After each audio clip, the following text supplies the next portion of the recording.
വേദിയിലിരിക്കുന്ന ബഹുമാനായ leader Thirunavaya PR sir, പ്രിയപ്പെട്ട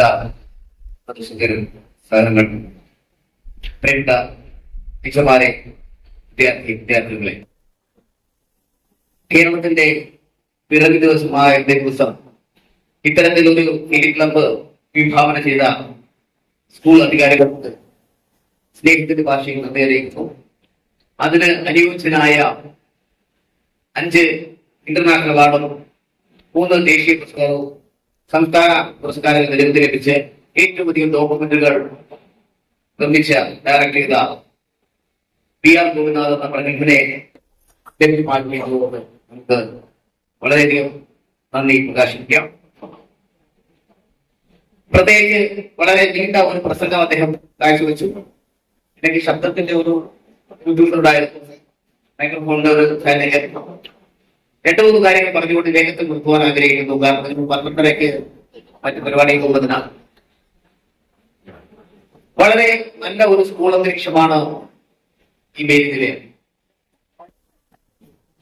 പ്രത്യേകിച്ച് ക്രിസ്ത്യൻ മിഷനറിമാർ നടത്തുന്ന സ്കൂളുകളിൽ പഠിച്ചിറങ്ങുന്ന കുട്ടികൾ അവരുടെ ജീവിത നിലവാരം വളരെ ഉയർന്ന രീതിയിൽ കാണുന്നതാണ്.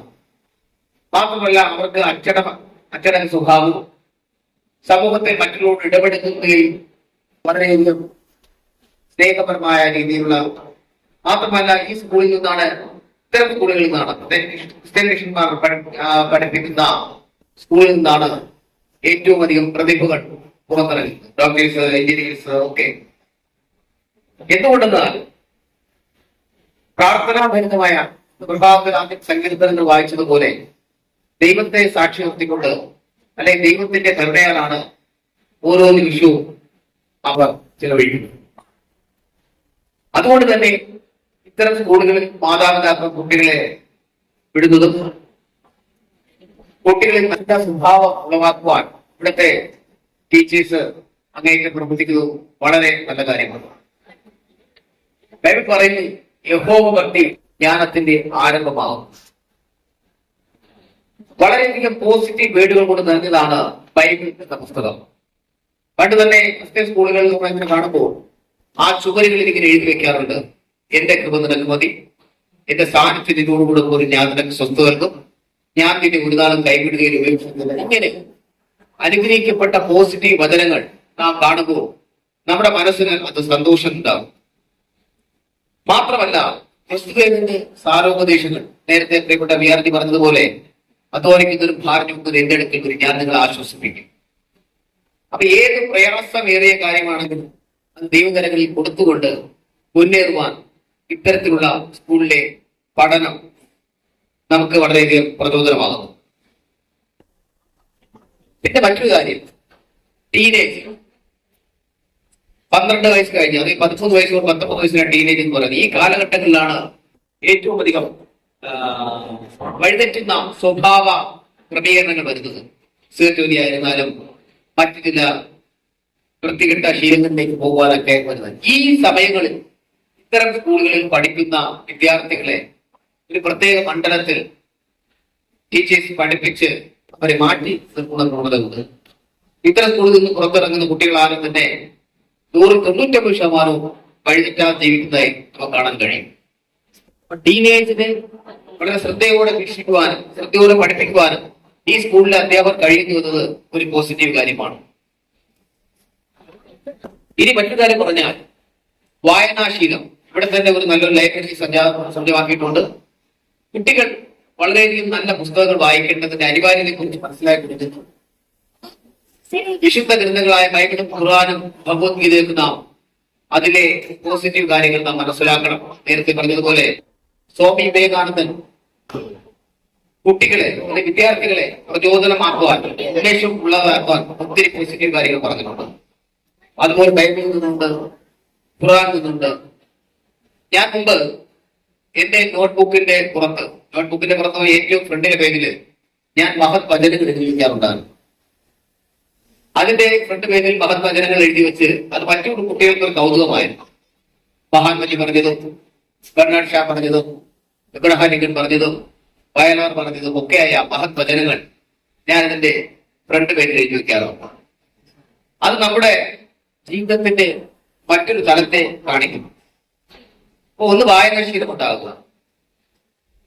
ഈ പറഞ്ഞ കേരള പിറവിയായിരുന്നാലും നവംബർ 14 ശിശുദിനമായിരുന്നാലും ഓഗസ്റ്റ് 15 ആയിരുന്നാലും ഒക്ടോബർ 2 ആയിരുന്നാലും ഇങ്ങനെയുള്ള ദിവസങ്ങളിൽ ഇത്തരത്തിലുള്ള പരിപാടികളിലൂടെ കുട്ടികളെ കുറച്ചുകൂടെ ഉന്മേഷമാക്കുവാൻ മികച്ച ചിത്രങ്ങൾ കാണിച്ചു കൊടുക്കണം. അതിന് ഈ ഫിലിം ക്ലബ്ബ് വളരെ ഉപകാരപ്പെടും.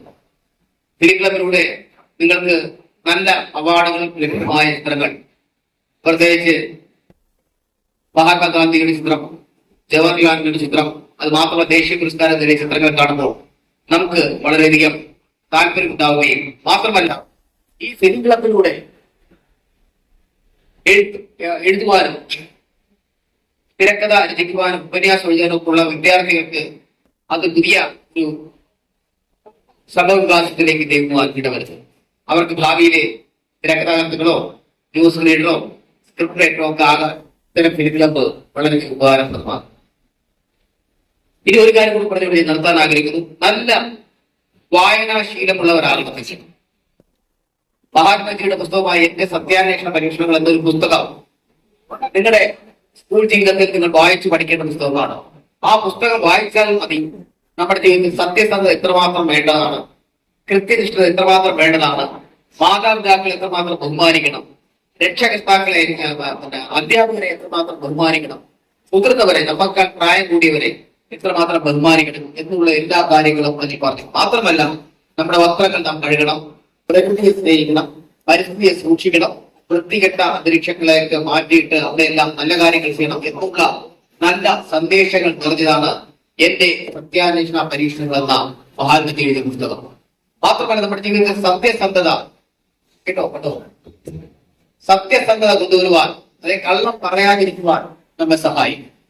അപ്പൊ നല്ല പുസ്തകങ്ങൾ വായിച്ചു തുടങ്ങുവാൻ പറ്റുന്ന ഏറ്റവും വലിയ നല്ല വേദി കൂടെയാണ് ഈ ലൈബ്രറി ഫിലിം ക്ലബ്ബ്. ഫിലിം ക്ലബിലൂടെ മാസത്തിൽ ഒരു തവണയെങ്കിലും നല്ല ചിത്രങ്ങൾ പ്രദർശിപ്പിച്ചാൽ അത് നമ്മുടെ ജീവിതത്തിന് മറ്റൊരു വഴിത്തിരിവാകും. ഒരു കാര്യം പറഞ്ഞ് നിർത്തുവാൻ ആഗ്രഹിക്കുന്നു. ജീവിതത്തിൽ നമുക്കൊരു ലക്ഷ്യമുണ്ടാവും. നമ്മുടെ നല്ല ലക്ഷ്യങ്ങളാണ് നമ്മെ ജീവിതത്തിൽ ഉന്നതിയിലേക്ക് എത്തപ്പെടുവാക്കുന്നത്. ഡോക്ടർ APJ അബ്ദുൽ കലാം എന്ന് പറയുന്ന ഇന്ത്യ പ്രസിഡന്റ് ഒരു കുടിയിൽ താമസിച്ച ആളാണ്. ആ കുടിയിൽ താമസിച്ച ആ മനുഷ്യൻ വലിയ സയന്റിസ്റ്റായി മാറി. മിസൈൽ മാൻ എന്ന് വിശേഷിപ്പിച്ചു. അദ്ദേഹം കർമ്മപഥത്തിൽ അദ്ദേഹം ചെയ്ത കാര്യങ്ങൾ മഹത്തായതാണ്. അതുപോലെ തന്നെയാണ് കേരളത്തിൽ ജനിച്ചു വളർന്ന KR നാരായണൻ ഇന്ത്യയുടെ രാഷ്ട്രപതിയായി. അപ്പൊ നമുക്കൊരു ലക്ഷ്യമുണ്ടെങ്കിൽ ആ ലക്ഷ്യത്തിന് വേണ്ടി നാം സമയം ചെലവാക്കി നാം അതിനുവേണ്ടി മുന്നേറുകയാണെങ്കിൽ നിശ്ചയമായിട്ടും നമ്മുടെ ഭാവി ജീവിതം അങ്ങേയറ്റം ശോഭനമാക്കുവാനുള്ളത്. അപ്പൊ നമ്മുടെ ബാല്യവും കൗമാരവും യൗവനവും ശ്രദ്ധിക്കപ്പെടേണ്ട മേഖലയാണ് ഈ സ്കൂൾ ജീവിതം. നിങ്ങൾ ഈ സ്കൂളിൽ പഠിച്ച് അടുത്ത കോളേജിലേക്ക് പോകുമ്പോൾ നല്ല ശീലങ്ങളുമായി പോവുകയാണ്, നല്ല വിദ്യാർത്ഥികളായി മാറും, നല്ല വ്യക്തിത്വങ്ങളായി തീരും. അതുകൊണ്ട് തന്നെ ഇത്തരത്തിലുള്ള നല്ല ശീലങ്ങൾക്കുള്ള നല്ല കാര്യങ്ങൾ കേൾക്കുവാനും നല്ല കാര്യങ്ങൾ പഠിക്കുവാനും നല്ല കാര്യങ്ങൾ സ്വായത്തമാക്കുവാനും പ്രത്യേകിച്ച് ദൈവവചനവും ദൈവത്തിന്റെ കാര്യങ്ങൾ നമ്മുടെ ഹൃദയത്തിൽ സംശയിക്കേണ്ടവരാണ്. വിദ്യാഭ്യാസത്തോടൊപ്പം തന്നെ നല്ല പുസ്തകങ്ങൾ വായിക്കണം, പത്രം വായിക്കണം. ഡെയിലി പത്രം വായിക്കുന്നുണ്ടോ? പത്രം വായിക്കുന്നത് ഉണ്ടോ? പത്രം വായിക്കുന്നത് പത്രം വായിക്കണം. ആവശ്യമായ TV പ്രോഗ്രാം മാത്രമേ കാണാവൂ. നല്ല TV പ്രോഗ്രാം മാത്രം കാണുക. ബാക്കി സമയം TV പ്രോഗ്രാം കാണാതിരിക്കും. മൊബൈൽ യൂസ് ചെയ്യരുത്. ഏതാണ് മൊബൈല് കൂടുതൽ മൊബൈൽ കൂടുതൽ യൂസ് ചെയ്താൽ നമ്മുടെ കാതിന് പ്രശ്നം വരും, കണ്ണിന് പ്രശ്നം വരും, നമ്മുടെ ചിന്തകൾക്ക് പ്രശ്നം വരും. അതുകൊണ്ട് മൊബൈൽ അച്ഛനമാർ കൂടുതൽ അച്ഛനോ അമ്മയും പറയണം, അച്ഛാ കൂടുതൽ മൊബൈൽ ഉപയോഗിക്കുന്നത് കണ്ണിലേടാവും എന്ന് നിങ്ങൾ അങ്ങോട്ട് പറയണം കേട്ടോ. അപ്പൊ മൊബൈൽ കൂടുതൽ ഉപയോഗിക്കരുത്. ആവശ്യത്തിന് എന്തോ കാര്യങ്ങൾ കൂടുതൽ എന്തെങ്കിലും കാര്യങ്ങളുണ്ടെങ്കിൽ മാത്രം ഉപയോഗിക്കാം. മൊബൈൽ വരുന്നാൽ ആവശ്യമില്ലാത്ത കാര്യങ്ങൾ നാം കാണുകയും ചെയ്യും. ഈ കാലഘട്ടത്തിൽ നാം ശ്രദ്ധിക്കപ്പെടേണ്ട ഏറ്റവും വലിയ ഒരു കാര്യമാണ് മൊബൈലിന്റെ അമിത ഉപയോഗം കുറയ്ക്കുക. പിന്നെ ഈ ശീലങ്ങളിൽ ഒന്നും തന്നെ അടിയപ്പെടാതിരിക്കുക. അസഭ്യ വാക്കുകൾ ആരെങ്കിലും പറയുന്നതിനും അത്തരം വാക്കുകൾ മാറുക. ചീത്ത വാക്കുകൾ പറയരുത്. നല്ല കൂട്ടുകെട്ട്, നല്ല സുഹൃത്ത് ബന്ധം നമ്മെ ഉയർച്ചയിലെത്തിക്കും. നല്ല അധ്യാപകരുടെ ശിക്ഷണം നമ്മെ നല്ലൊരു കുട്ടിയായി ജീവിക്കാൻ പ്രേരിപ്പിക്കും. അപ്പൊ വീട്ടുകാരോടും നിങ്ങളുടെ രക്ഷകർത്താക്കൾ അച്ഛനമാരോടും അധ്യാപകരോടും ബഹുമാനമുള്ളവരായിരിക്കും. അങ്ങനെ നല്ല സ്ഥിതിവിശേഷങ്ങൾ സ്വായത്തമാക്കുവാൻ ഇത്തരം പ്രോഗ്രാം ഉപകരിക്കും. ഈ ഫിലിം ക്ലബിലൂടെ അനേകം നല്ല ചിത്രങ്ങൾ കാണുവാനും നെഗറ്റീവ് ചിത്രങ്ങളെ റിജക്ട് ചെയ്ത് കണ്ടു നല്ല മനസ്സുണ്ടാകട്ടെ എന്ന് ഞാൻ ആഗ്രഹിക്കുന്നു. എല്ലാവിധ വിദ്യാർത്ഥികളും നന്ദി, നമസ്കാരം.